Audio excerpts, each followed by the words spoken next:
유튜브. 현재 대한민국 초등학생들 사이에서 1위 장래희망 유튜버.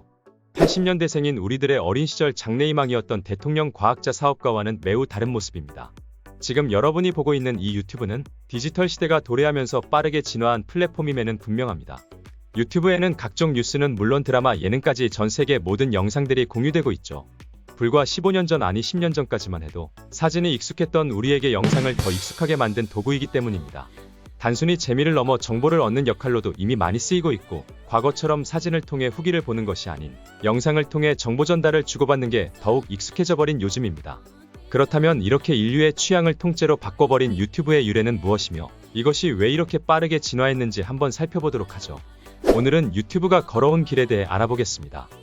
당신의 호기심 시작합니다. 유튜브라는 명칭은 사용자를 가리키는 유와 미국 영어에서 텔레비전의 별칭으로 사용되는 튜브를 더한 것입니다. 과거 텔레비전이 브라운관을 사용했기 때문에 텔레비전을 미국 영어에서 다른 말로 튜브라 부른다고 합니다. 즉 유튜브라는 명칭은 당신을 위한 텔레비전, 당신이 곧 텔레비전 정도라 볼 수 있죠. 유튜브가 알려지기 이전에는 컴퓨터상에 영상을 올려 다른 사람들에게 보여주는 방법이 많지 않았습니다.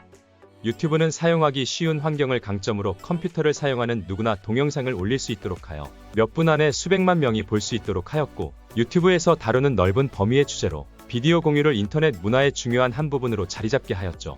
과거 유튜브 밴스드라는 앱이 나오기도 하였는데, 이는 유튜브 프리미엄과 비슷한 기능을 가졌지만 무료로 사용하는 별도의 앱으로 법률적 문제와 구글의 요청으로 2022년 3월 14일부로 약 4년 만에 개발이 중단되었다고 합니다. 유튜브 개발자가 유튜브를 시작하게 된 모티브는 마이클 잭슨의 여동생인 팝가수 자넷 잭슨의 니플게이트라는 사건인데, 이 영상을 인터넷에서 검색하는 사람이 매우 많다는 사실을 알게 된 자베드 카림은 이 사건에서 영감을 얻게 되었다고 합니다. 자베드 카림은 페이팔 직원이었던 체드 얼리 스티브 천과 함께 공동으로 동영상 공유 검색 서비스인 유튜브를 개발하기로 합니다. 고로 2005년 2월 14일 본격적으로 유튜브 사이트가 설립되게 되죠. 2005년 사이트가 설립되고 나서 그해 4월 23일에 유튜브 첫 동영상인 Me at the Zoo가 업로드되게 됩니다. 2006년 6월 당시 유튜브는 급속도로 성장해서 매일 6만 5천 개의 새로운 비디오가 업로드되고 1억 비디오 조회수를 기록하게 됩니다. 하지만 당시 유튜브는 성장에 한계가 있었는데, 이전에도 AVI와 같은 동영상 확장 프로그램을 돌리는 사이트가 있었지만 이 방식은 서버 측에 엄청난 트래픽 부담을 주고 사용자의 PC의 사양에도 큰 영향을 미치기 때문에 동영상 콘텐츠는 웹상에서 널리 쓰이지 못했습니다. 이런 애로사항들이 있음에도 불구하고 유튜브의 장래성을 알아본 구글은 2006년 10월 9일 16억 5천만 달러의 유튜브를 인수하게 됩니다. 이는 한화로 약 1조 6천억 원에 해당하는 어마어마한 규모였죠.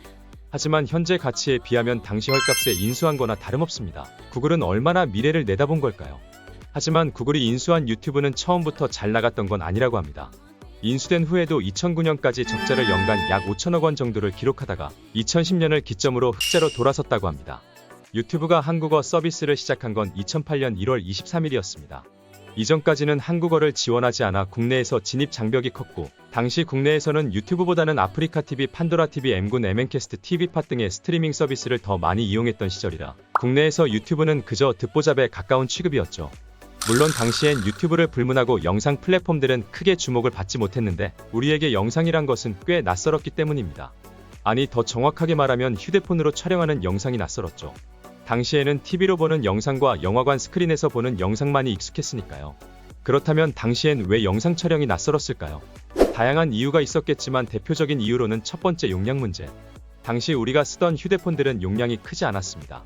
사진도 쌓아두면 시도 때도 없이 용량 부족이 뜨면서 오래된 사진은 지우기 일쑤였고, 심지어 듣고 싶은 노래를 다운받아 새로운 음악을 넣으려고 하면 기존 음악을 삭제해야 하는 번거로움까지 있었으니까요. 이러한 문제는 사진보다 몇 배 혹은 몇십 배 더 용량을 차지하는 영상 촬영에 손이 안 가게 하는 요소였습니다. 두 번째로, 영상은 쓰임새가 없었습니다. 당시 우리에겐 도토리 캐기를 하게 만들었던 싸이월드라는 개인 홈피가 있었죠. 해당 싸이월드에는 사진만 주로 업로드하는 공간이었기에 영상의 쓰임새는 별로 없었습니다. 세 번째로는 화질 문제가 있었습니다. 사진도 그렇지만 영상은 특히 빛의 양이 중요하죠. 당시 기술로는 휴대폰은 물론이고 전문적인 카메라가 아닌 이상 어두운 곳이나 야간 촬영은 불가능한 수준이었습니다. 이러한 이유들 때문에 영상이라는 아이템은 우리에게 친숙하게 다가오지 못했습니다.